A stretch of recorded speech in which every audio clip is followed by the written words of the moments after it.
ابن حجر کہتے ہیں کہ ایک شخص کو میں نے ایک مقام پہ دیکھا، وہ میرے علاقے کا تگڑا بندہ تھا، سیاںا بندہ تھا، مالدار تھا، کیا کہتے ہیں پنجابی میں ڈنڈی پٹی بڑی قائم تھی، بڑا اس کا دبدبا تنتنا تھا، لیکن میں نے اسے طبیب کی دکان پر لیٹے ہوئے دیکھا تو اس کے وجود سے پیپ نکلتی تھی۔ میں نے اسے کہا یار تیرے نام سے تو لوگ خوف زدہ رہتے تھے، تیرا نام لے کے تو لوگ بچوں کو ڈرایا کرتے تھے، تیرے سے انسلاک رکھنے والے تو بازاروں میں گردنیں اونچی کر کے چلتے، تجھے کیا ہوا؟ تو کہنے لگا بس جب خدا کا حکم آیا، جب اللہ کی حکمت کا غلبہ ہوا، جب تک اس نے ڈھیل دی تو دی، لیکن جب وہ پکڑنے پہ آیا تو پھر حال یہ ہوا کہ ایک غریب مچھیرا مچھلیاں پکڑنے کے لیے دریا میں سارا دن بیٹھا رہا، اسے مچھلی نہ ملی، شام کو روئی پڑا کہ مالک میرے تو بچوں کے پاس کھانے کو بھی کوئی شے نہیں۔ تو ایک مچھلی شام کو بڑی محنت کے بعد ایک بڑی مچھلی اس کے ہاتھ لگی۔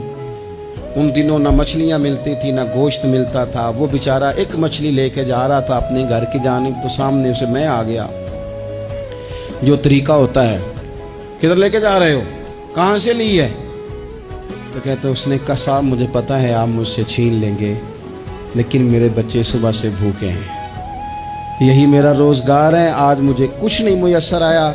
میں نے اس مچھلی کو لیا ہے، مجھے تو بیچنے کو بھی کچھ نہیں ملا، پتہ نہیں مجھے پکانی کس طرح ہے،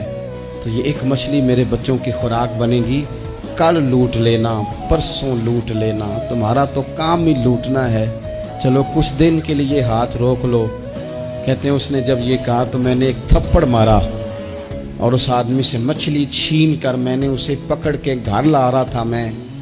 اس مچھلی نے، حالانکہ مچھلیاں کاٹا نہیں کرتی، کہنے لگا اس مچھلی نے ناخن پر میرے پورے پر تھوڑا سا کاٹا ہے، اور میں نے کہا کوئی بات نہیں، مچھلی ذرا بڑی تھی، اس نے کاٹ لیا، میں نے تھوڑی سی پٹی باندھی اور گھر والوں کو کہا مچھلی پکا دیں، انہوں نے پکائی کھائی، کچھ پتہ ہی نہیں تھا۔ 2-4 دن گزرے ہیں تو زخم آگے بڑھنے لگا ہے، طبیب کو دکھایا ہے تو اس نے کہا یہ تو انگلی کاٹنی پڑے گی۔ کہتا ہے وہ انگلی کٹوائی، 1 ہفتہ نہیں گزرا تھا کہ زخم آگے بڑھا، تو پھر وہ ہاتھ کی طرف بڑھا، تو میں نے جا کے دکھایا تو اس نے کہا ہاتھ بھی کاٹنا پڑے گا، سارا بازو کٹوا چکا ہوں، رات کو نیند نہیں آتی، ایک لقمہ پیٹ میں نہیں گزرتا، میرے بچے، میرے بھتیجے، میرے بھائی، میرے عزیز گلی گلی اس غریب کو ڈھونڈتے پھرتے ہیں جس کا نام بھی ہم کوئی نہیں جانتے، تھک گئے تلاش کر کر کے، خدا جانے کہاں چھپ گیا اللہ کی اتنی بڑی زمین میں، وہ ملتا نہیں، میں سو نہیں پاتا۔ کہنے لگے شیخ میرے لیے دعا کر دو، مجھے کچھ نہیں چاہیے، بس وہ مجھے مل جائے اور میں اس سے معافی لے لوں، بس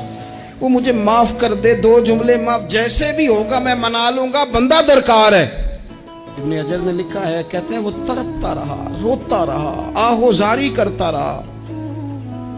میں نے بھی اس کے لیے دعا کی کہ اللہ کرے وہ شخص تجھے مل جائے۔ پھر کچھ دنوں کے بعد مجھے کسی نے بتایا کہ مر تو گیا ہے تڑپ کے، پر اس سے معافی کا موقع میسر